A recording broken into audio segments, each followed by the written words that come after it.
Niite Domi the Sunday. Na mimi niite KD Kenya hapa. Sisi hapa ni kama comedian. Tuko ready kuwaletea movie mpya. Inaitwa Maisha. Msisahau na kufollow na kusubscribe kwa channel yetu kwa sababu tunawapenda sana na tunawaletea vitu muhimu na vitu za maana sana. Follow mpaka YouTube channel.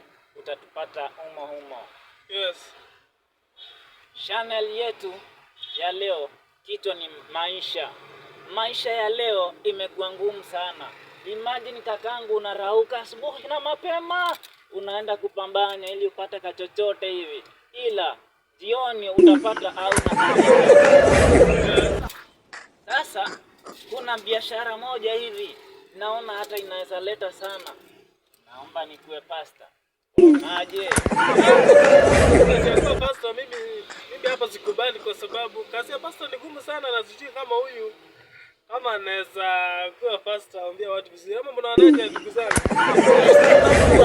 Pasta utarauka mapema, uende kanisa. Ukishadunda kanisa tu hivi papu wewe tulia.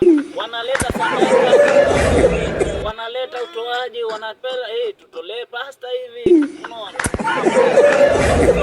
Shikilia rais kwa sababu watu wakitoa fungu la 10 wanajua matatizo yao yote itaacha kwako, ndio utapambana wewe mwenyewe.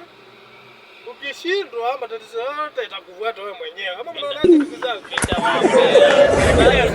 Ama niaje mnasemaje? Sio tapeli, lakini hawa mtu mzuri. Bora mimi ninunue Biblia, nikae kwa madhabahu niwaombee nikiomba. Kwani kuna venye nitaomba kwa madhabahu hivi nikose kupata hela, si mtaniletea au sio? Nini? Ndugu zangu hapo mnasemaje? Lazima hela tutafute. Penye pote pesa sasa yatoka. Lakini mwambieni kuna wito. Sio unaropoka tu unasema mimi nataka kuwa pastor ama kuenda kufungua kitu kingine hapo kando. Kuna challenges. Kama mnasemaje? Nikifika kwa madhabahu tu hivi, mimi taita Mungu anipe wito. Wito tunaita kama already tushaanza hiyo wito. Utaita vipi kama hujaanza? Tunaendelea na episode 2 ya Maisha. So follow, subscribe, tunawaletea new movie. Tutawaletea tukiwa madhabahuni. So mimi mnajua sasa mimi naitwa KD Kenya. Domi the Sunday. Follow, subscribe our movie.